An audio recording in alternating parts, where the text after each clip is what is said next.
Muy buen día o buenas noches. No, son las 2 nomás acá, Carlitos. Las 2 de la tarde Sí, de Londres. ¿Dónde están ustedes? ¿Ahora está en ahí allá? Londres. Ah, ya, ya. Qué bien, qué bien.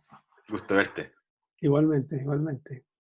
Bueno, muy buenos días a todos los que nos acompañan conectándose a la actividad de hoy. Quiero darles la bienvenida a nombre de la Facultad de Economía y Negocios y la Universidad del Desarrollo, desde luego. Hoy día nos encontramos con una charla FEM muy particular. Esta se llama Navegando en aguas turbulentas, innovación para tiempos de crisis. Tenemos con nosotros al expositor Carlos Osorio. Y antes de hacer la introducción a Carlos, quiero contarle un poquitito de la dinámica de la charla de hoy. Carlos nos va a hacer una exposición, una charla alrededor de 45 minutos, pero lo importante es que les solicitamos que tengan los micrófonos apagados para que él pueda hacer la presentación de la manera más concentrada posible, ¿ya? De manera que también respetemos su exposición. Para luego vamos a dar paso a un espacio de preguntas.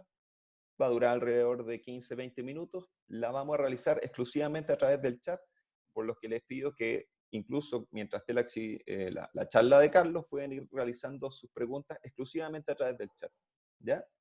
De manera paralelo, cuando estemos desarrollando el espacio de preguntas, vamos a abrir una encuesta también para que nos ayuden ahí, una breve encuesta respecto a la actividad. Y principalmente eso, queremos dar cuenta del interés por estar todos en el día de hoy conectados.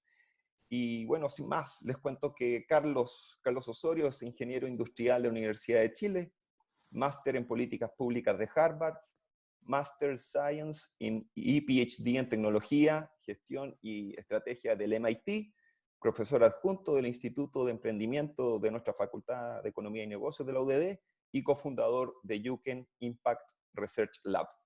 Bueno, Carlos, a nombre de la facultad y de la Universidad del Desarrollo, te agradecemos por tu tiempo y te doy la más cordial de las bienvenidas y dándote el pase, digamos, para el inicio. Muchas gracias. Vamos así aquí. Ya, ahí estamos. Se supone que conectados y viéndose. Bueno, la idea un poco de esta webinar charla es empezar a ver cómo, dado el nivel de ambigüedad e incertidumbre que estamos viviendo, cómo utilizar herramientas que son propias de ambientes de ambigüedad e incertidumbre, como los de innovación, para poder hacer mejor frente a lo que está pasando. Si tuviéramos que resumir, el resumen acá sería básicamente de los temas que vamos a ver. Está dado un poco en lo siguiente. Uno, que está desde el punto de vista de innovación, al menos comprobado que sí las crisis, aunque las crisis a nosotros nos den susto y sea complicado en el fondo, por una serie de razones, ¿no es cierto?, son las mejores fuentes de innovación. Vamos a discutir un poco el porqué.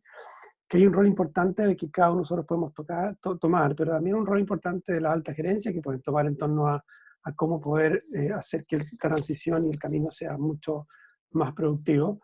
Que si bien es cierto que tenemos que exigir mucho, si esa exigencia no va de la mano con herramientas y apoyo a los equipos, los únicos responsables de las cremas que queden, los problemas que queden, van a ser los directivos, que es un tema, como estamos viendo un momento de mucha ambigüedad, incertidumbre y riesgo. La mejor manera de hacer frente a lo que está pasando es explorar y experimentar y tratar de fallar lo más rápido, temprano, barato y seguro, en el fondo, y seguido posible, tratando de cometer la menor cantidad de errores.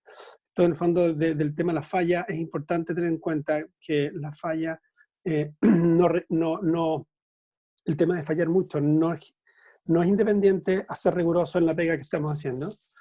Por otro lado, que para cualquier iniciativa que tengamos ahora, tanto que sea orientada a resolver la emergencia, por una parte, como a pensar el cómo vamos a salir de esto el día de mañana, cualquier tipo de equipo, sobre todo ahora, más que ser formado, tiene que ser diseñado, y vamos a hablar un poco respecto a eso, que los tipos de planificación que tenemos que tratar de tener son mucho más planificación orientados a hitos y a riesgo y a identificar fuentes y mitigar fuentes de riesgo e incertidumbre que a cumplir, implementar ideas o iniciativas que podemos tener. Y vamos también a ver un poco eso, que el foco deberá estar más que nada en el proceso que nosotros seguimos para desarrollar y hacer este tipo de trabajo. Y vamos a terminar con, a lo largo de estos 7 temas, unas 9 reglas simples simples entre comillas, ¿no es cierto?, que nos pueden ayudar que nos pueden ayudar a hacer mejor frente a lo que está pasando en base a la experiencia que se ha tenido con estas mismas reglas en ambientes similares, y no tan catastróficos, pero similares en los últimos 20 años, más o menos. Lo que les voy a decir, gran parte de estas cosas no son solamente teorías, sino que desde distintas investigaciones que hemos hecho, las hemos puesto a prueba y hemos refinado bastante con el equipo en torno a cuáles funcionan más y cuáles funcionan menos. ¿Okay? Ahora, parte importante del problema que nosotros tenemos, o en el fondo del problema que nosotros enfrentamos, aquí se me ha bloqueado, pero algo está pasando que se me bloqueó el computador. Hablando de imprevisto.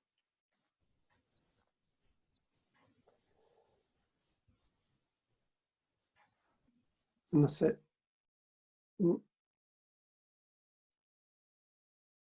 Ahí sí. Miren, lo que estamos viendo, mucha gente lo ha clasificado como una disrupción, ¿cierto? Y una disrupción, si uno lo entiende desde el punto de vista de la gente que estudia este tipo de fenómenos, es algo, un efecto, o cualquier tipo de cambio, shock. Lo que hace en el fondo el shock en sí no es la disrupción es el efecto que el shock genera en cualquier tipo de industria, sector, mercado, etc. Y una de las cosas más interesantes que hay es que cuando uno analiza las disrupciones, por lo general las disrupciones son las que tenemos al frente. Nunca han estado o nunca se ha considerado las disrupciones como algo que realmente, en el fondo, tradicionalmente viene desde lo que estamos viendo ahora. Sin embargo, cuando uno hace, desde el punto de vista del sentido común, cuando uno hace un estudio realmente de cuáles son las disrupciones más importantes que enfrentamos, estas cosas de la naturaleza pasan a ser parte importante de las que han sido estudiadas y nombradas a lo largo de la historia. Y lo más interesante es que estas cosas de la naturaleza generan un efecto dominó que empieza a afectar otro tipo de áreas. Y es lo que estamos viendo en este momento. Gran parte de las mejores prácticas que tenemos, gran parte de las expectativas de las personas empiezan a cambiar por esta cosa en el fondo que sucedió, que entre comillas, ¿no es cierto?, nadie podría haber previsto, y vamos a ver por qué, entre comillas. ¿Okay? Entonces, ¿y por qué es tan difícil, o por qué ha sido tan difícil para la gente manejarse en torno a esto? Tiene que ver un poco por lo siguiente. Nosotros hemos estado más que la mayor parte de nosotros acostumbrados a prepararnos, ejecutar, ¿no es cierto?, y vivir en ambientes relativamente calmos y tranquilos. Y hemos estado acostumbrados, además, a lo largo de la mayor parte de nuestra historia, ¿no es cierto?, y profesional y desempeño, a que nosotros desarrollamos y ejecutamos, salvo la gente que está trabajando en temas como de innovación, ejecutamos en proyectos que por lo general tienen un plan, en el fondo, que más o menos se cumple. El tema es que cuando uno viene de innovación, uno está acostumbrado a esto, a planes que nunca se cumplen, a planes, en el fondo, que se ven enfrentados a riesgo, ambigüedad e incertidumbre, y a proyectos que se parecen mucho más, en el fondo, a esto que a la foto inicial. Entonces, parte del por qué es tan difícil lo que estamos viviendo tiene que ver con que la mayor parte de nosotros, el entrenamiento que hemos tenido, la experiencia que hemos tenido, ha sido, en el fondo, en mares más bien calmos. Entonces, lo que vamos a hacer es traer experiencias, métodos y herramientas que se utilizan cuando uno navega en mares turbulentos, y por eso un poco la charla. En innovación, uno está preocupado por navegar en mares turbulentos. Ahora, lo interesante un poco de esto, y por qué hablamos de que la gente dice, oye, esto que la gente, cuando mucha gente habla de que las crisis son fuentes de oportunidad, esto está súper documentado, y desde principios de los 80, este es un libro que ustedes pueden bajar gratis desde la página web de Eric, que es un profesor de MIT. Y Eric dice, en el fondo, él documenta las fuentes de innovación. Básicamente, Eric lo que dice, mira, las fuentes de innovación nunca están en las ideas, siempre está en esas necesidades que son tan profundas y tan intensas que hacen que la gente se movilice de alguna manera para poder resolverlas.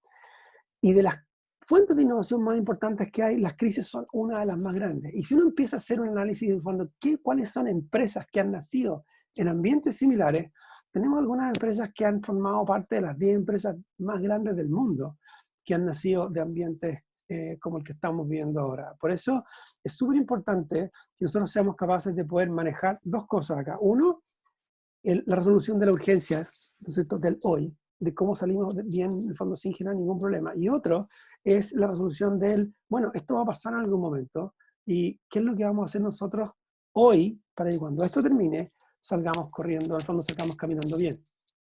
Ahora, el tema de cómo enfrentar esta situación tiene que ver con tres cosas, con cómo somos capaces de responder a la emergencia, de seguir operando durante la emergencia y prepararnos para el mañana.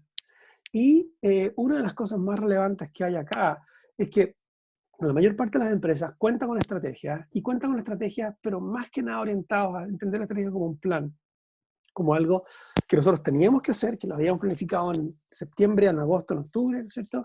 Y que lamentablemente hoy día no nos funciona, ¿ya? Pero la estrategia no solamente es un plan, también es una estructuración de cómo debiéramos operar, en el fondo cuáles son los procesos que nosotros tenemos que tener, un patrón de comportamiento que también cambió, ¿cierto?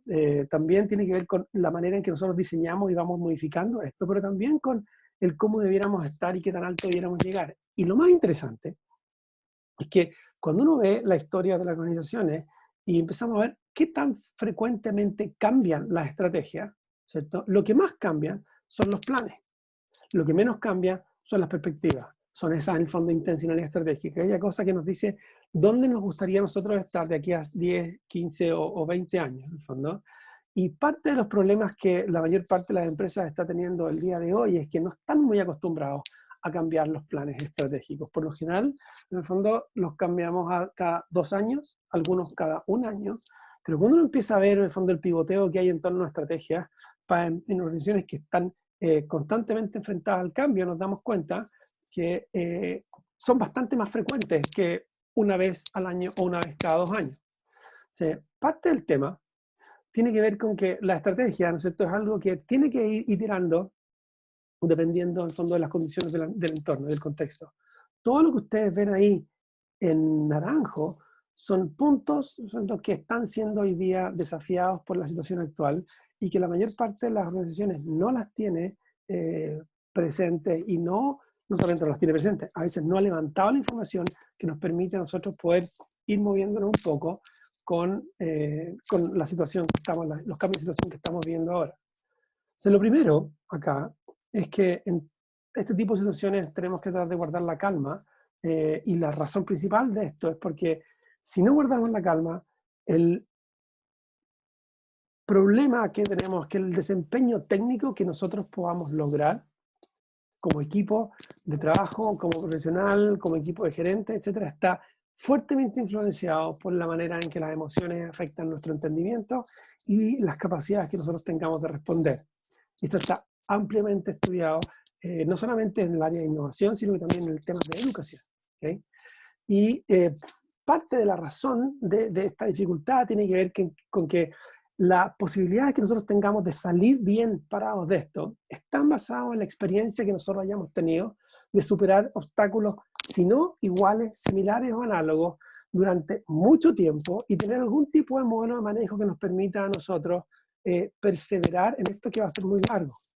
Además, requiere un nivel de motivación intrínseca para poder hacer esfuerzos que sean muy superiores a los que estamos haciendo, que por lo general nosotros no estamos, humanos, no estamos acostumbrados a hacer, salvo que vengamos del fondo de áreas como la innovación. Por esto que si alguno de ustedes tiene alguna unidad de la organización o tiene, en el fondo trabaja con gente que ha estado haciendo pegas de innovación, es muy importante que ustedes puedan tomar a esta gente y ponerlo en el fondo al servicio de cualquier tipo de iniciativa que estén haciendo, porque esta gente tiene mejores modelos de manejo frente a incertidumbre, ambigüedad y riesgo que la mayor parte de la gente en las empresas actualmente. Entonces, dado que nuestra experiencia pasada es la que nos permite enfrentar el presente, estamos ahí en un problema, ¿cierto? Y la realidad un poco nos muestra que a medida que vamos enfrentando estos problemas, el nivel de frustración y de ansiedad que la gente tiene va variando. Este gráfico es un gráfico que un alumno mío hizo hace unos 10 años cuando empezamos a investigar en esto y empezamos a hacer la relación entre desempeño, errores que la gente comete y el nivel de frustración y el nivel de ambigüedad que la gente empieza a sentir a lo largo del proyecto. Y un poco lo que está pasando con la gente el día de hoy. Entonces, el objetivo un poco principal en este tipo de situaciones es tratar de ver cómo somos capaces de disminuir al máximo, porque no se puede eliminar, pero disminuir al máximo la posibilidad que nosotros tenemos de cometer errores irreversible. El problema acá es que en este tipo de situaciones es cuando la gente, nosotros nos damos, sin creerlo, a veces cometemos la mayor cantidad de errores que quizás por sí solo no parezcan tan graves, pero cuando uno los juntan, cuando puede marcar la diferencia entre realmente salir bien parado o salir muy mal parado en una situación como esta. Y desde esta perspectiva, lo que cualquier persona en el fondo o directivo piensa es cómo logramos que en estas situaciones, ¿cierto?, nuestro equipo pueda o nuestra banda pueda hacer la mejor música posible. Y acá hay respuesta a dos niveles. Primero, a nivel del equipo directivo. Y en esta situación, un equipo directivo, en el fondo, lo primero que debemos que empezar a hacer es dejar de lado lo que se llama el HIPPO. Cuando dejar de lado que la persona que tiene mayor rango o que tiene mayor poder o que tiene en el fondo mayor nivel de paga en la organización sea la que dicta el cómo se van a hacer las cosas, porque es muy poco probable que esta persona sea la persona que tiene la mejor experiencia o la mayor experiencia en situaciones de contexto como estamos viviendo. O sea, acá el que el jefe diga vamos a hacer esto o que ustedes esperen que el jefe diga vamos a hacer esto es un pésimo error. Es uno de los peores errores, de hecho. Hay una carta de hace un par de meses del rector del MIT a la comunidad del MIT en que él dice, mira, no tenemos claro todavía qué es lo que vamos a hacer, no tenemos claro qué es lo que vamos a hacer en esto, en esto, en esto, en esto. Lo único que tenemos claro es que queremos minimizar el impacto que esta situación tenga en nuestros estudiantes, en nuestros administrativos y en nuestros profesores, por lo cual vamos a tratar de no despedir a nadie por el mayor tiempo posible. Si tenemos muchos recursos, estamos dispuestos a poner plata, a sacar plata de nuestro endowment para poder hacernos cargo de esto, pero todavía no tenemos claro lo que vamos a hacer. Fíjense lo que pasa acá, en el fondo el mensaje lo vamos a discutir un poco más adelante. Es una situación tan ambigua que es muy poco sabio esperar que te tengan todas las respuestas, que tengan todas las respuestas en el fondo por la autoridad o por la persona más alta de la organización, ¿cómo se llama? Clara y definida, y que uno pueda en el fondo mirarlo a él o a ella para poder tomar, para poder decidir qué cosas hacer. Ese es un tema. Lo segundo es que lo que uno debiera decir, lo que uno debiera enfocarse acá es no decirle a la gente qué hacer, sino que tratar de, en el fondo, de focalizarlos mucho más en torno a cómo poder actuar. Y el cómo poder actuar lo vamos a ver más adelante. Tiene que ver con cómo identificamos las fuentes de ambigüedad, las fuentes de incertidumbre, las fuentes de riesgo. Cómo identificamos cómo estas fuentes pueden tener efectos en distintos activos, componentes, procesos críticos y ver qué hacer para mitigar un poco ese impacto. Además, ejercer una cosa que se llama el control sutil, que tiene que ver con dejar desafíos, entregar desafíos que son difíciles, que son en el fondo que parecen como imposibles de lograr, sobre todo en situaciones como esta, focalizarse en cumplir hitos, no necesariamente las fechas, pero cumplir hitos y dar apoyo sin decir cómo hacerlo para que los equipos que están a cargo puedan desarrollar y en el fondo encontrar o alcanzar esos objetivos de alto impacto. ¿Okay? Y principalmente, más que estar pidiendo control, abrir puertas y resolver problemas para que los equipos que ustedes tengan o si ustedes están en fondo trabajando, esto exigir este apoyo, para que en el fondo los equipos que están resolviendo puedan obtener los resultados más o menos que se les ha pedido. Parte del rol principal que uno tiene ahora desde alta gerencia no está en ir controlando, sino que está en abrir posibilidades, abrir oportunidades que las personas que están trabajando en los distintos equipos no tienen capacidad de abrir, porque en el fondo tiene un nivel de seniority y manejo político en el fondo distinto. Manejo político me refiero a política corporativa. ¿Okay? Y ahora les quiero mostrar un poco una metáfora, que yo creo que es una muy buena metáfora para poder entender lo que está pasando. Miren, desde el punto de vista de equipo. No sé cuántos de ustedes han visto, ¿cierto? Avengers. Pues si se fijan, la película de los Avengers son 2 horas y media, donde las primeras, en el fondo ahora uno ve el problema, las primeras 20, 15 minutos aparece el problema, después tenemos 2 horas más o menos de todos estos tipos peleándose, y al final todo el mundo se salva por 5 minutos. Entonces, nosotros tenemos claro que eso no pasa mucho.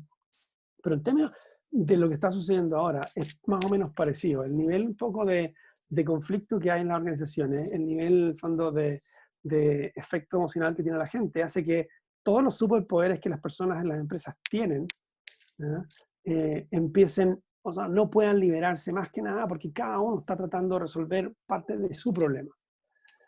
Y esto es relevante. Una de las cosas que se ha aprendido un poco de, de organizaciones, desde el punto de vista de innovación, es que para poder responder en situaciones como la actual, nosotros necesitamos tres cosas. Uno, una visión que es emocionalmente vinculante entre las personas y la organización, y eso lo da la alta gerencia. Tiene que ver con cómo nosotros combinamos, por una parte, intencionalidad estratégica, hacia dónde vamos a llegar o queremos salir o llegar en 10, 15, 20 años, y si eso no está, estamos en problemas, y colaboración, ¿cierto? Dos, gestión de desempeño, que tiene que ver con cómo nosotros somos capaces de estimular a las personas para generar resultados de altísima calidad y poder hacerlas responsables de sus actos y decisiones. Y esto se obtiene, fíjense, a combinar disciplina con restricciones. Pero disciplina tiene que ver que también le estemos dando a la gente las herramientas para que ellos puedan hacer la pega. Y tercero, apoyo social. Y esto es darle a las personas, fíjense esto, el contexto de seguridad psicológica y libertad en toma de decisiones para que ellos puedan desempeñarse lo mejor posible. Y esto se obtiene al combinar confianza y apoyo. Esto nos da a nosotros 4 contextos de acción. ¿Ok? Un contexto de alto desempeño, uno de bajo desempeño, uno de desgaste, siento que la mayor parte de la gente ahora está en el de desgaste, y uno de relajo. ¿Y por qué estamos en la mayor parte de la gente en el desgaste? Porque nosotros estamos acostumbrados a exigir mucho, pero dar poco apoyo. Les voy a mostrar acá, tenemos lo que 400 jefaturas de una organización, líder chilena en su industria a nivel mundial, piensa de la empresa. El promedio de la empresa está ahí. Pero ustedes se fijan, acá nosotros tenemos, ¿cierto? Personas que realmente están en un lugar bastante problemático. Gente que piensa que esta organización es una organización de bajo desempeño y que además da muy poco apoyo. Y gente que piensa que esta es de muy alto desempeño y da bastante apoyo, ¿cierto? Esto mismo sucede en cualquier tipo de organización. Los jefes, por lo general, están arriba.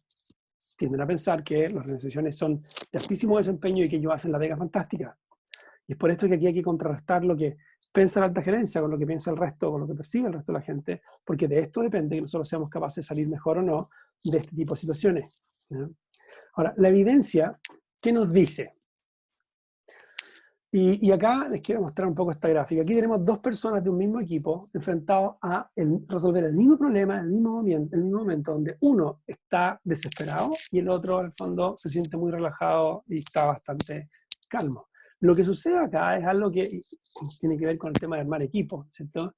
Que es en este momento, es en estos momentos, la diversidad cobra un rol importantísimo en las capacidades y posibilidades que nosotros tengamos de poder salir adelante. Y no diversidad porque es políticamente correcto. Diversidad porque es la mejor estrategia. Diversidad en las capacidades que nosotros tenemos que poner para dentro de cualquier equipo que esté enfrentando ya sea algo de emergencia o desarrollo de un proyecto. Diversidad en la capacidad de manejarse sin incertidumbre, en la capacidad, en el fondo, de poder tener distintos niveles de tolerancia al riesgo, en el manejo de herramientas que nosotros tenemos para poder salir adelante y hacer bien este trabajo. Y esto nos permite conformar equipos o diseñar equipos basados en evidencia. Lo que nosotros hemos hecho con el equipo de investigación de UCAN y otra gente más es ver, bueno, cómo nosotros podemos y cómo la gente, cuando trabaja en innovación, dado que se va a enfrentar a ambientes parecidos al que tenemos ahora, alta incertidumbre, alta ambigüedad, cómo la gente lo que hace es, somos capaces de poder armar y diseñar los equipos de la mejor manera posible. Y lo que tenemos acá es, primero, conocimiento técnico, que tiene que ser variado, género, que tiene que ser variado, ojalá miti-miti, mitad hombres, mitad mujeres, aparte de eso, áreas de desempeño, experiencia y 6 variables psicológicas personales que nos permiten ir viendo qué tanto la gente responde mejor o peor a los distintos niveles de riesgo, ambigüedad e incertidumbre que hay. Y acá les quiero mostrar 2 cosas. Primero, tenemos acá un tema que tiene que ver con el nivel de manera en que distintos equipos, denme un segundo, aquí está pasando, denme un segundo.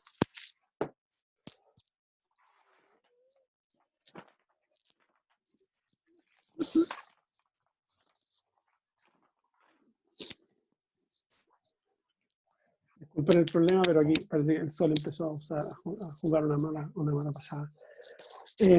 imagínense dos equipos acá. Un equipo, en el fondo, formados los dos más o menos con los mismos criterios, pero donde la diferencia está acá un poco en la manera en que la gente responde a riesgo e incertidumbre. Por una parte, tenemos este equipo, dos equipos de la misma empresa que son gestionados por el mismo gerente. La línea naranja, lo que muestra ahí es la seguridad psicológica que el equipo siente en promedio a lo largo del proyecto de desarrollo. La línea celeste, la línea azul o negra, dependiendo de cómo la vean, muestra el nivel de frustración asociado a cumplir cada una de las 26 tareas del equipo y además está asociado a esto con el número y cantidad de errores que el equipo comete. Ustedes ven acá, este equipo lo que aprendió a hacer a lo largo del proyecto fue empezó a llevarse mucho mejor la seguridad psicológica. En promedio empezó a aumentar. ¿Okay? ¿Y por qué le digo en promedio? Porque ustedes van a ver que hay como un efecto espejo ahí. Lo que nosotros medimos es que la seguridad psicológica depende mucho de la dificultad técnica y el nivel de frustración que tiene cada una de las tareas del proyecto. Ahora, veamos otra situación, otro equipo. Este es otro equipo, misma empresa. Ustedes ven acá la seguridad psicológica del equipo empezó a empeorar. El equipo se empezó a llevar peor a lo largo del proyecto, el nivel de frustración empezó a aumentar y lo que empezó a suceder además fue que el tipo y cantidad de errores que cometió empezó también a crecer. ¿Qué generó esto? ¿O qué genera esto? Esto genera que la diferencia sea que en este caso no, solo mi aburrido suplente. un equipo tuvo mucho mejor resultado y en este caso en el fondo el equipo, como ustedes verán, tuvo un resultado que no fue tan glorioso. Entonces, esto es parte del tema que nosotros tenemos que empezar a ver en este tipo de situaciones. Cuando nos empezamos a llevar mal con el resto, y eso es muy probable porque el nivel de tensión aumenta de manera significativa, si no somos capaces de controlar este tipo de relaciones entre personas, independiente de los capos que seamos, independiente de la cantidad de herramientas que tengamos, estamos poniendo en juego de manera importante las posibilidades que tengamos de salir bien parados de esta situación. Entonces, cuando nos ponemos a pelearnos entre nosotros, o sea, miren, no funciona mucho y lo mejor que podemos hacer, una de las armas más efectivas para resolver esta situación es tener una dinámica de grupo, una dinámica de equipo, una dinámica de empresa que sea lo más tranquila, segura y respetuosa posible. Y vamos a hablar un poco de esto. La razón de esto, o parte de las razones importantes, es que las competencias socioemocionales que nosotros tenemos, esas mal llamadas blandas, afectan de manera drástica nuestro desempeño técnico. Y desde el punto de vista de las competencias que tenemos, competencias claves para un equipo, la cantidad de competencias que tenemos que manejar para armar un equipo no son menores. Es un desarrollo que hicimos con María Renard, que es mi socio de investigación en UCAN, y que tiene que ver con las competencias que nosotros tenemos que tener en un equipo de al menos 6 personas u 8 personas para poder salir airosos en situaciones como esta. Y fíjense, ninguno de nosotros tiene, en el fondo, un alto nivel de desempeño en las 15. Por lo general, cada persona tendrá un desempeño en 3 o 4.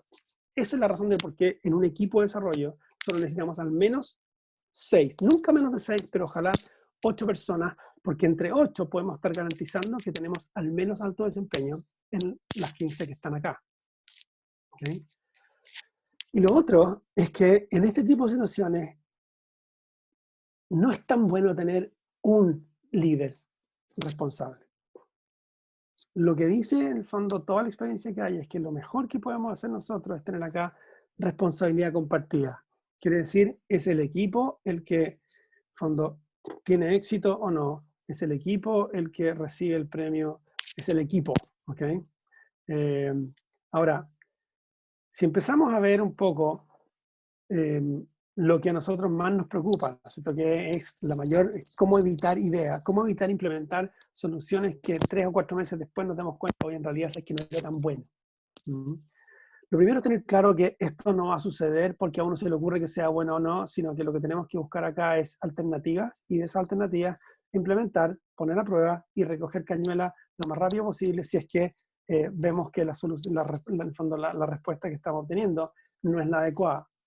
Ahora, para que entiendan un poco, innovación se ve y se siente, en el fondo siempre ha sido como un camino, o se ha entendido como un camino de alto riesgo, ambigüedad e incertidumbre. Y es parecido un poco a esto, seguramente ustedes lo han visto más de alguna vez, donde al principio la cantidad de incertidumbre, el volumen de incertidumbre de riesgo que hay es altísimo. La cantidad de supuestos implícitos, explícitos y tácitos también es altísima. Y que a medida que va pasando el tiempo, las cosas se van clarificando un poco más. Nosotros vamos haciendo todo un trabajo como equipo, ¿no es cierto?, para ir reduciendo el efecto de la ambigüedad e incertidumbre y poder explorar qué es lo que resulta mejor y qué no, que es un poco lo que estamos viviendo todos estos días. Entonces, ¿cómo poder hacer sentido de esto?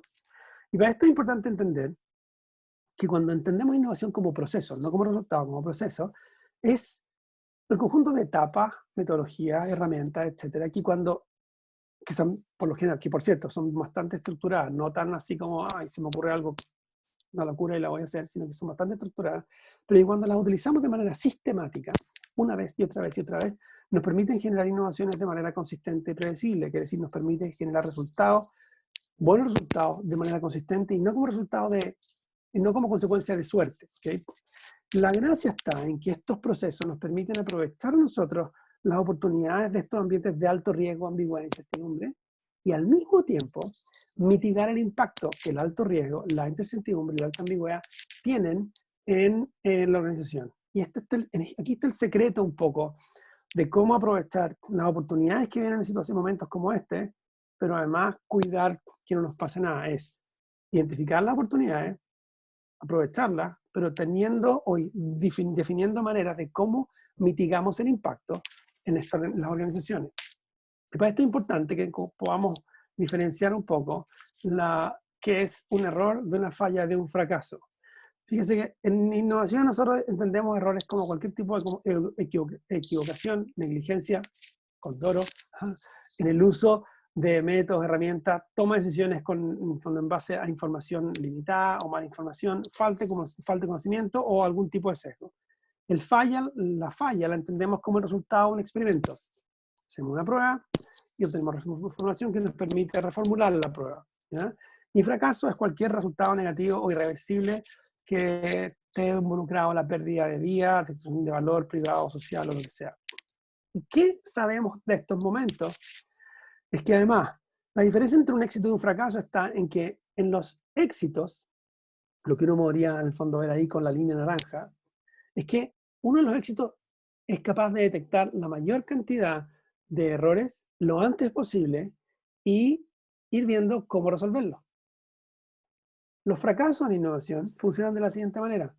Uno llega, agarra una idea, implementa la idea y lo que hace es que se va con esa idea a lo largo de todo un proceso de desarrollo y por lo general no se cuestiona, por lo general esa idea en el fondo lo que hace es que todo el desarrollo del proyecto va a pedir de boca, no hay ningún tipo de problema, no hay ningún tipo de situación anómala, ¿no es cierto? Y empezamos a vernos como el Transantiago fue, ¿cierto? Y cuando le damos le echamos a partir, empieza a quedar la crema y nos encontramos con que había muchas cosas que en realidad no eran tan buenas como pensábamos. Y parte de la gracia, un poco, parte del cómo enfrentar la situación actual es tratar de, acá, cometer la menor cantidad de errores posible y fallar lo más que se pueda. De nuevo, cometer la menor cantidad de errores posible y fallar lo más que se pueda. O sea, es tratar de estar focalizados en cómo nosotros somos capaces de identificar cuáles son las fuentes de ambigüedad o dado lo que está pasando con COVID, cómo esto está afectando activos clave, actividades, procesos, complementos, etcétera, etcétera, como lo vamos a ver en un segundo momento más adelante, y en base a eso ver cómo soy capaz yo de ir haciendo pruebas que me permitan ver hasta qué punto lo que yo creo que está ahí en el fondo funciona realmente o no. ¿Okay? Y los distintos tipos de prototipos o de pruebas tienen que ver, sobre todo al principio, con las que estamos nosotros tratando de ahora, en los momentos más álgidos, ver cómo podemos aprender la mayor cantidad posible con la menor inversión que se pueda. ¿Cómo podemos hacer estos prototipos de inspiración? ¿Cómo podemos generar la mayor cantidad de alternativas e ir probándolas, ojalá con 3, 4 equipos que estén avanzando de manera simultánea para hacer sentido lo que está pasando? Miren, hay mucha gente que dice, oye, pero ¿cómo lo hago ahora si tengo que preocuparme de muchas cosas?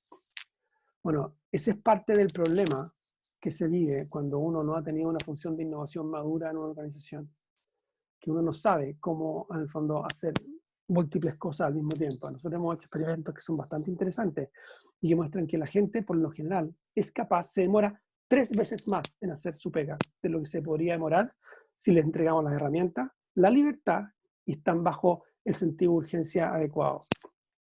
3 veces. O sea, y aquí no estamos hablando de superhombres, estamos hablando de personas chilenos, ¿cierto? O gente de Latinoamérica, de organizaciones públicas y privadas.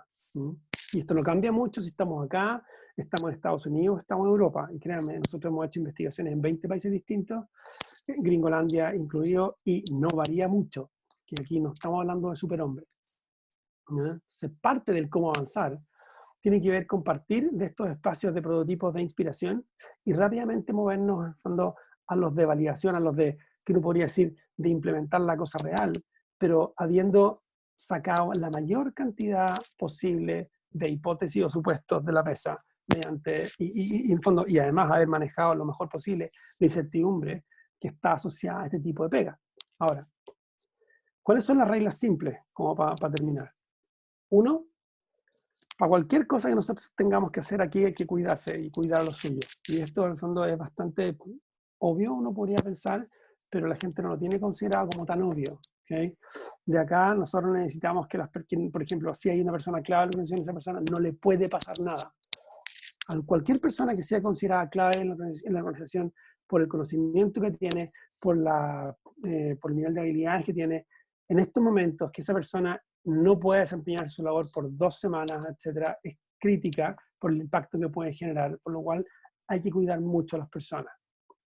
Segundo, el foco es en resolver urgencias, súper bien, pero también en cómo nosotros nos preparamos para una recuperación de un mundo que va a ser distinto. Aquí estamos hablando de lo siguiente, estamos hablando que nosotros no vamos a volver a la normalidad, y esto está súper claro. Y está claro porque, por lo siguiente. 1, porque esto es un shock de alto impacto. 2, porque es de larga duración. Al ser de larga duración, genera un cambio drástico en comportamiento de las personas, por mucho tiempo. O sea, lo que antes fueron, lo que en el fondo hablamos de normalidad, no va por ahí. 4, la velocidad de cambio que estamos viendo ahora semana a semana es bastante alta. Y por último, estamos con un alto nivel de incertidumbre. Todas estas, en fondo, ingredientes, lo que hacen y lo que generan es que nosotros, mediante este comportamiento, vamos a llegar a normalizar en algún momento uno de los tantos futuros disponibles que tenemos hoy. Pero hoy es un punto de partida para muchos posibles futuros. ¿Cuál de esos futuros va a llegar a ser el nuevo normal? Va a depender un poco de cómo actuemos ahora. Por lo cual, hay 2 cosas. A nivel de sociedad, tenemos un rol importante, sí, que podemos afectar más o menos dependiendo de qué tan activos seamos socialmente. A nivel de empresa, es mucho más grande el tipo de normalidad que vamos a ser capaces de generar. Por eso, da lo mismo lo que ustedes hagan, alguno de estos futuros se va a normalizar. Nuestra labor es tratar de normalizar el que para nosotros sea más promisorio. ¿Okay? Porque aquí hay futuros de todo tipo. Lo otro es resignificar el entendimiento que tengamos de la situación de manera lo más continua posible. Y esto es súper importante porque por lo general lo que nosotros vemos, en el fondo, es que cada uno de nosotros en la organización tiene distintas maneras de percibir la realidad. Y aquí de nuevo donde el tema del hipo, ¿cierto?, cobra relevancia. No podemos nosotros solamente utilizar o guiar nuestra suerte por los lentes de 1 o 2 o 3 personas. Esto en el fondo no solamente es un tema de jerarquía, un tema de supervivencia. Aquí lo que tenemos que hacer es tratar de considerar la mayor cantidad de visiones posibles y en base a eso vamos a poder salir mucho mejor parados de la situación. Aparte, hay todo un tema que los datos que nosotros hemos generado, la información que hemos generado por nuestra organización, se ha generado y se ha definido en un ambiente muy distinto al actual. Por lo cual, tenemos que cuestionar la mayor cantidad de datos y tenemos que tratar de destilar el conocimiento que los datos nos dicen. Cualquier cosa que se salga de lo normal, que sea anómalo, que sea un outlier, hay que mirarlo con lupa y tratar de ver qué es lo que se puede hacer. Cualquier dato agregado que promedie o que sume, hay que tratar de abrirlo y para tratar de ver qué es lo que está pasando en cualquiera uno de los componentes de esa información. Por lo mismo, tenemos que tratar de actualizar la inteligencia que tenemos respecto a lo que estamos enseñando de manera diaria y utilizando datos basados en hechos y no en hipótesis o supuestos que todavía no hemos puesto a prueba. ¿Okay? Para esto, es muy importante que nosotros seamos capaces de cuestionar la información y seamos capaces de inferir qué es lo que está queriendo decir esta información. Lo otro es planificarnos no para implementar tanto, sino que planificarnos más para lo que llamamos riesgo e incertidumbre. Y acá yo les quiero, en el fondo, dar una herramienta que la vamos a ver. Hay un programa que vamos a desarrollar, a llevar un programa de educación ejecutiva que vamos a hacer en torno a estos temas más adelante. Esto es una herramienta que vamos a ver ahí, pero más en detalle. Tiene que ver con lo siguiente. Miren, esto le llamamos nosotros el mapa de riesgo e incertidumbre, que tiene que ver lo siguiente. Nosotros tenemos acá muchos tipos de fuentes de incertidumbre, que va desde algo extremadamente bajo a lo extremadamente alto, ¿no es cierto? Y que se implementan, o que tienen efecto, o que pueden ser presentes desde hoy hasta el largo plazo. Y estas fuentes de incertidumbre, cuando van a afectar a actividades clave, activos clave, fuentes de ingreso, etcétera, etcétera, etcétera. Lo que uno hace acá es ir mapeando esta información, ¿ok? Y dependiendo de dónde caigan las cosas, ir tomando decisiones para poder mitigar este tipo de situaciones. Les voy a poner un ejemplo. Solo decimos, oye, pucha, esto del coronavirus no se podía haber previsto. Bueno, en realidad no es tan cierto que no se puede haber previsto.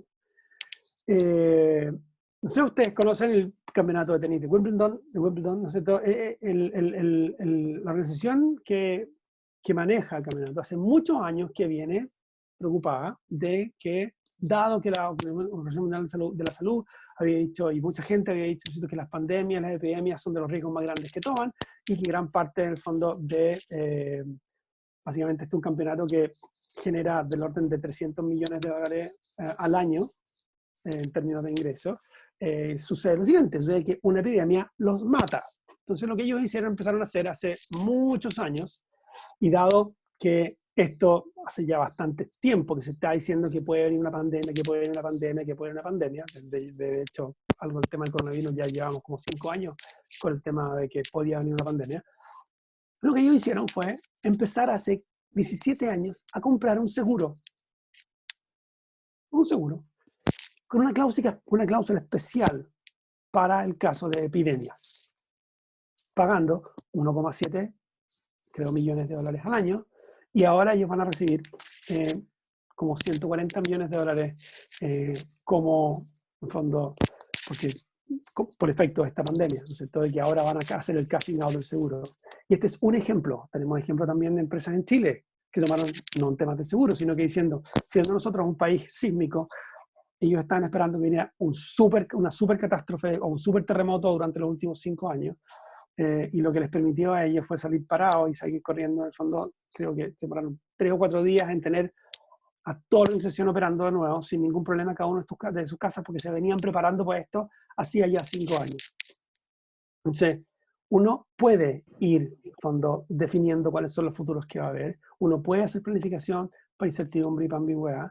El tema es que la mayor parte de la gente no lo hace. Ahora, esto, que parece como de Marte, es súper común en la mayor parte de los proyectos de innovación. Uno planifica para riesgo, uno planifica para incertidumbre y planifica para ambigüedad. Y lo que tenemos que hacer es básicamente un brainstorming, volviendo un poco atrás, de cuáles son estas fuentes, cómo afecta a todos nuestros activos claves, a todas nuestras acciones claves, a todos nuestros procesos claves, y dónde estamos en cada uno de ellos. Para cuáles de ellos tenemos claridad absoluta, ya sea positiva o negativa, pero claridad absoluta. Para cuáles de ellos tenemos ambigüedad total, no sabemos qué va a pasar. Hoy, en 2 meses más, en 3, 4, ustedes mapean esto, ¿ok? Y van a tener una mucho mayor posibilidad de salir adelante bien parados de la situación en la que estamos viviendo. Aparte, no frenar los proyectos de innovación o desarrollo que se tengan. Hay un estudio que se hizo en el año 2, que se publicó en 2013, del efecto de la crisis económica y del H1N1 en empresas europeas. Y se vio lo siguiente: de casi 5.000 empresas que se estudió, hubo el poco más del 9% de las empresas aumentaron sus inversiones en innovación. Y aumentaron, en el fondo, sus proyectos, en el fondo, focalizaron. Casi un poco más del 90% disminuyó o paró completamente sus proyectos. ¿Qué sucedió al final de la crisis? Aquellas empresas que habían aumentado o mantenido sus proyectos de desarrollo fueron las que salieron mucho mejor paradas, 1.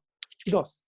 Las empresas que pararon los proyectos les costó un par de años más volver a reiniciar cualquier iniciativa de desarrollo de nuevos negocios. Entonces, de nuevo, esto ya es más viejo que el hilo negro, pero por una parte que yo les diga, en el fondo, que lo que decía Eric, que las fuentes de innovación importantes están en las crisis, 1.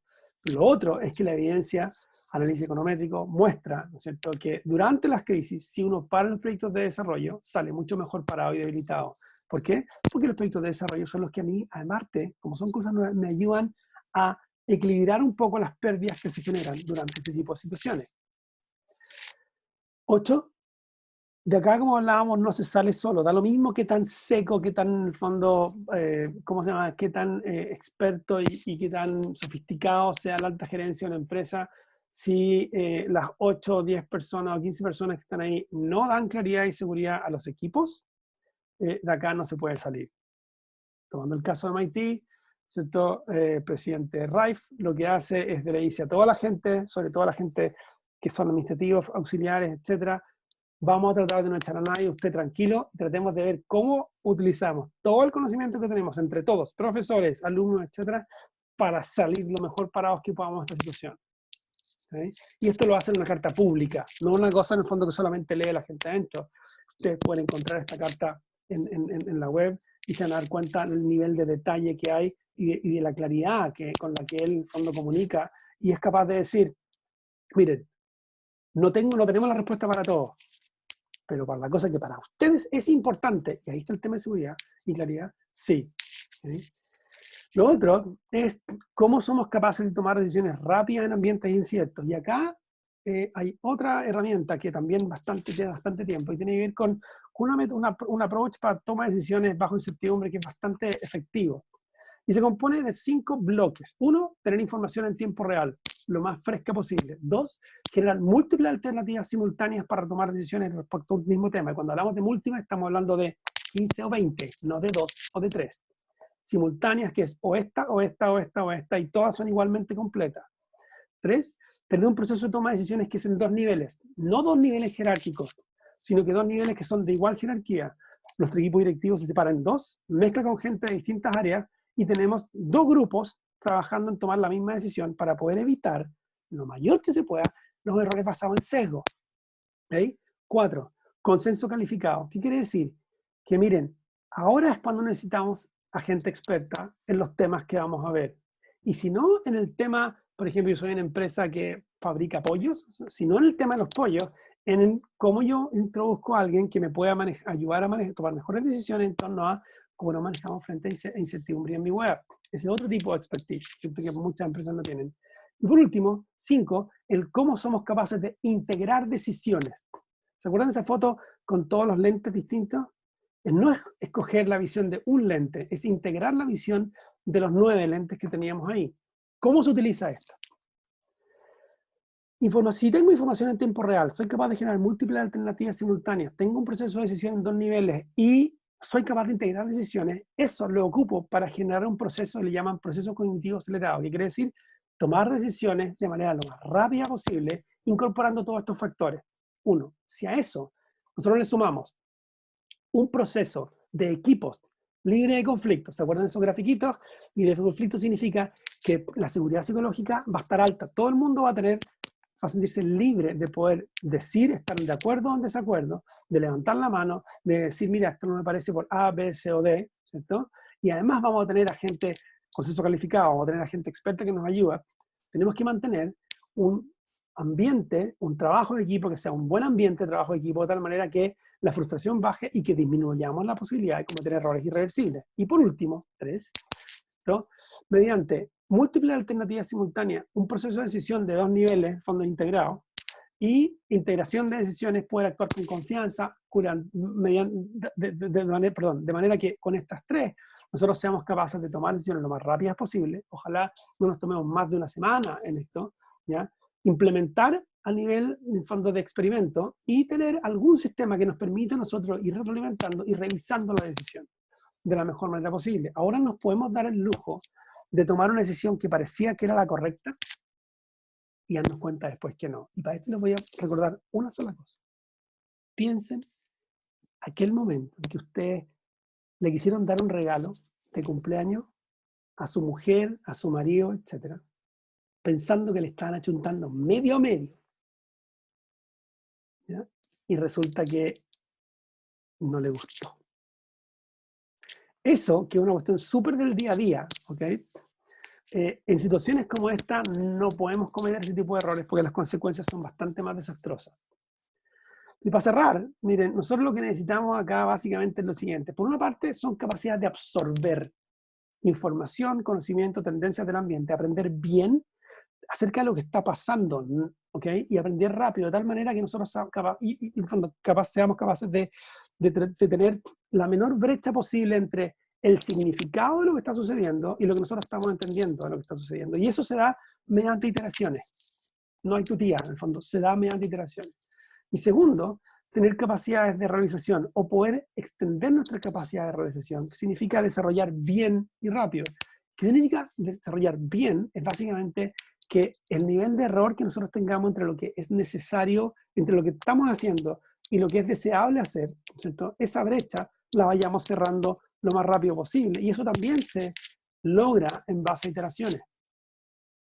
Todo lo que nosotros tenemos, o gran parte de las prácticas que antes nos reservían, en la situación actual no son muy dadas. Y aquí es importante tomar en cuenta que este es un momento muy peligroso, ¿sí? Pero también muy rico en aprendizaje.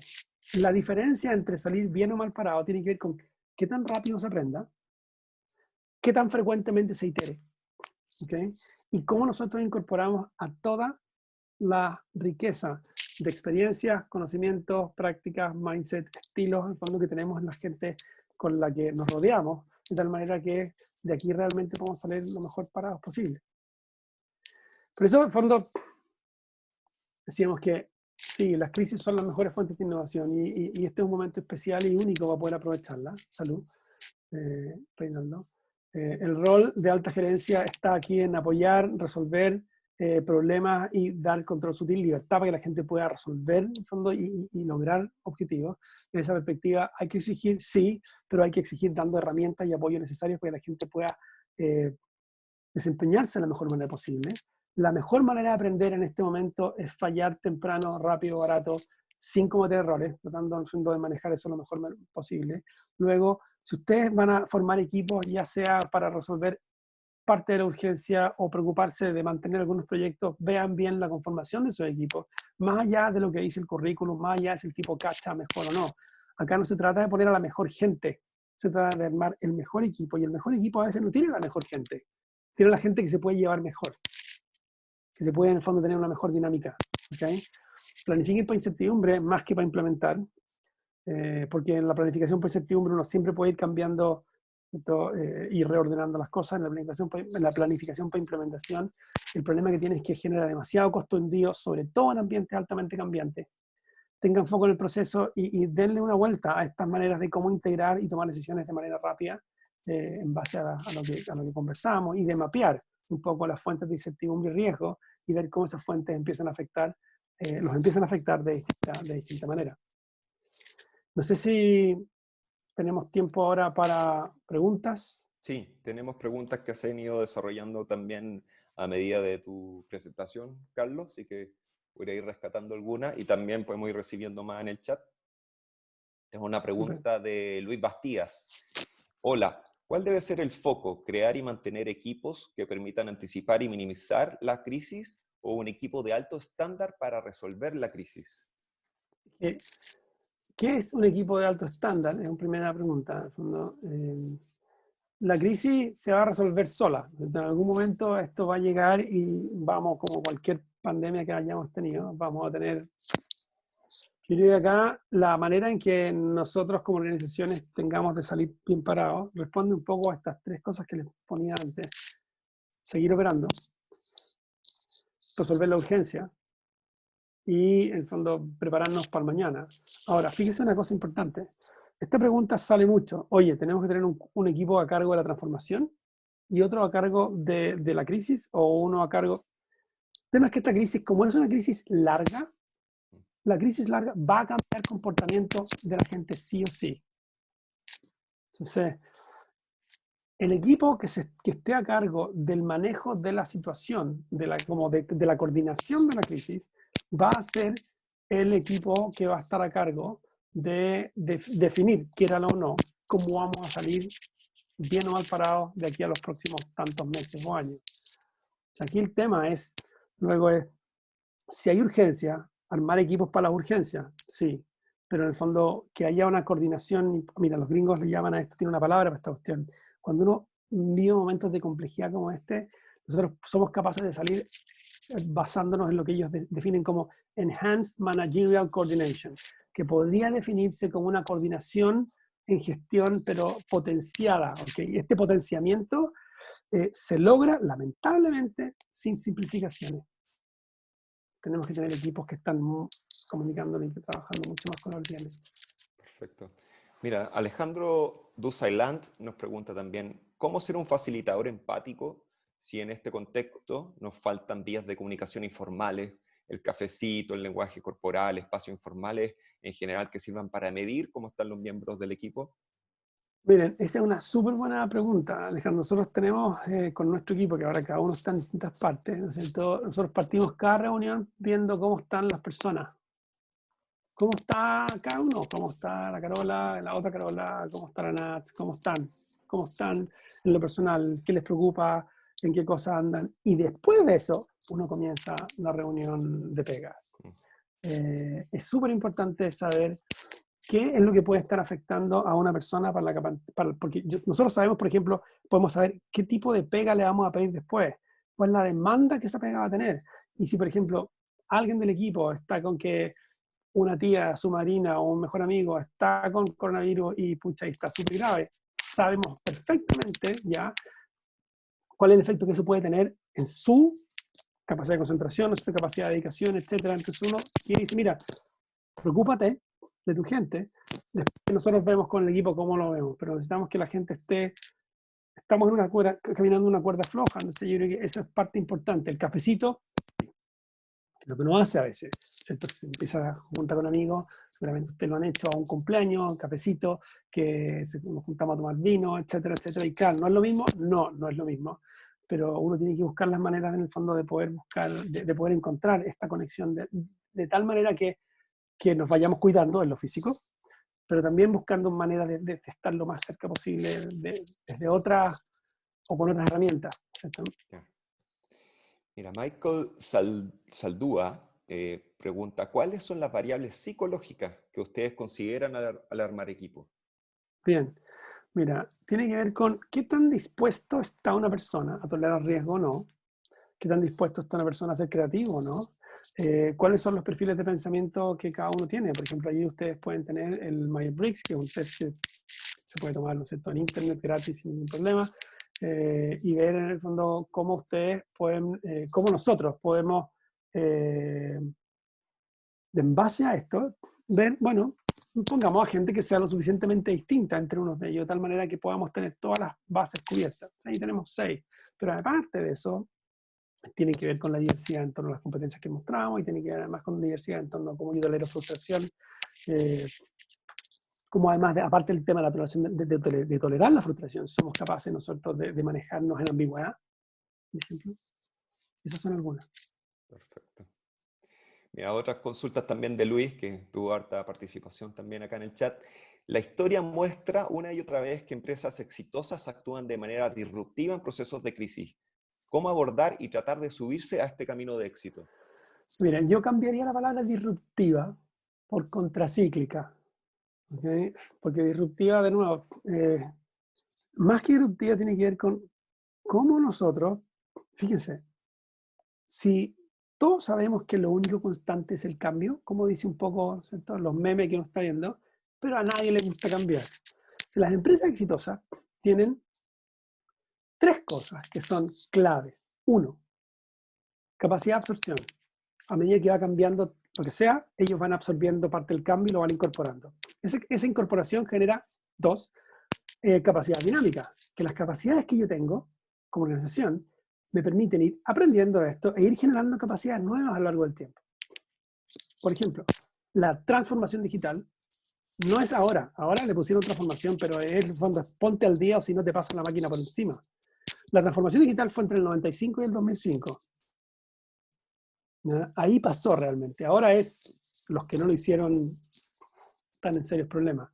Entonces, el tema es cómo nosotros, este tipo de organizaciones, lo que son capaces de hacer, ¿no es cierto? Es que ellos son capaces de ir con el tiempo, ir incorporando, ir leyendo, no qué pasa, sino el cómo va cambiando la cosa, y en base a eso, ir incorporando nuevas capacidades. Y lamentablemente, la manera de lograrlo es teniendo y este es el tercer punto, teniendo una organización que es capaz de ir aprendiendo a lo largo del tiempo, que no se focaliza solamente en la parte dura, que la parte blanda la considera, fíjense, nada más que para que vean esto.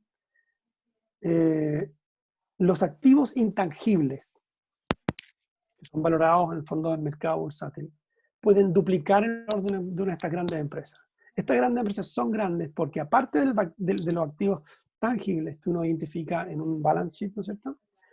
El intangible puede equivaler a un 80, 90 o el 110% de los otros. Y esos intangibles tienen que ver con no solamente las patentes y propiedad intelectual que yo tengo, la cultura, la capacidad de aprendizaje, el conocimiento que tengo para poder cambiar, etcétera, etcétera. La capacidad que yo tengo mostrada para ir generando innovaciones. Y eso se construye sobre el tiempo mínimo, 2, 3, 4 años. Perfecto. Creo que tenemos también espacio para otra pregunta de Luis, justamente, que está relacionada. ¿Cómo seleccionar las fuentes de información para la toma de decisiones? ¿Cómo seleccionar las fuentes de información para la toma de decisiones? Sí. Esa es una muy buena pregunta. Yo creo que parte del tema tiene que ver con cómo yo, en el fondo, voy... ¿Se acuerdan cuando hablábamos del mapa de riesgo e incertidumbre?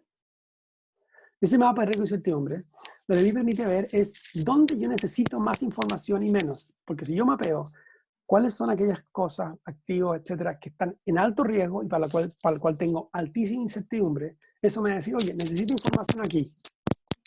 Entonces, usen eso como un mapa para saber dónde empezar a buscar información. Si ustedes tienen un área o les llega un tema, voy a ver si puedo poner un poco la slide para que ustedes vean ese tema. Si nosotros somos capaces de ir viendo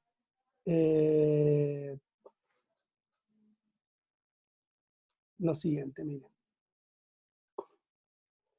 Acá, cualquier cosa que esté aquí, en la parte verde, si hay claridad relativa, no es tan necesario, ¿no es cierto?, que nosotros seamos capaces de ir buscando información, porque esa información más o menos va a estar. Si estamos aquí, en cualquiera de las partes rojas, tenemos que, eso es señal de que necesitamos información distinta. Entonces lo que yo haría sería, cualquier cosa que esté en esta área, empezar a definir y ver, bueno, cuál es el tipo de información que necesitamos para poder disminuir el nivel de ambigüedad respecto a ese tema. Y esa información puede ser información que yo busco en la web, lo más probable es que no sea, pero lo segundo sí es información que yo tengo que generar mediante acciones.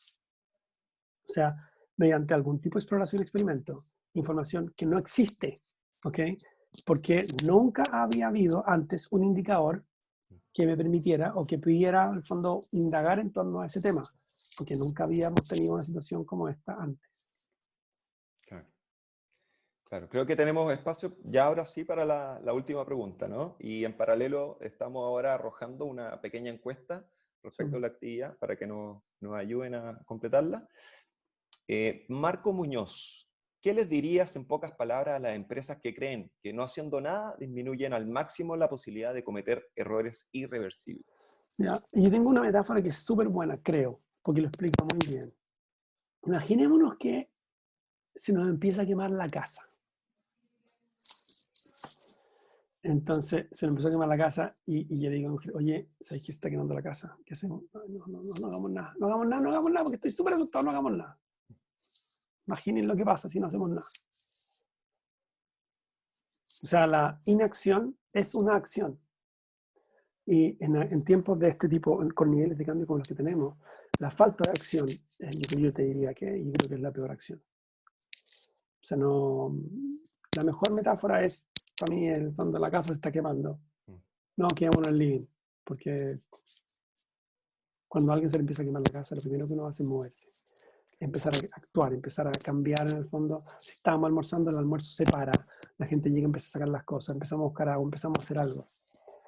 Si yo diría, no hacer nada en este momento no es una buena acción. Salvo que la persona lo único que quiera no sea salvar la empresa, sino que sea salvar las inversiones que tiene. Pero eso. Perfecto. Estamos compartiendo también en el chat el link donde se va a subir en unos minutos más justamente la grabación de la charla de Carlos de hoy. Y te queríamos agradecer, Carlos, desde luego por tu tiempo, a nombre de la Facultad de Economía y Negocios y de la Universidad del Desarrollo, por tu tiempo y por todo el conocimiento que nos has podido entregar, digamos, en la mañana de hoy. Nada, Entonces, feliz. Gracias por las preguntas. Buenas preguntas. Muchas gracias. perfecto. Gusto ver a gente conocida. Ahí está, aparte de Sí. Alejandro, Vero Moya y Andrés Núñez y otra gente más. Justamente ahí, harto saludos. Sí, muchas gracias. Bueno, eso.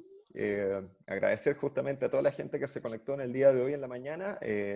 Reitero, está el link ya en el chat para que puedan revisar durante el día. Estaremos subiendo la charla de hoy para que la puedan revivir, repasar y desde luego ver ciertos puntos que pueden haber considerado importantes como para indagar, para poner en práctica y desde luego digerir todo lo que nos ha entregado Carlos en el día de hoy. Muchas gracias, Carlos.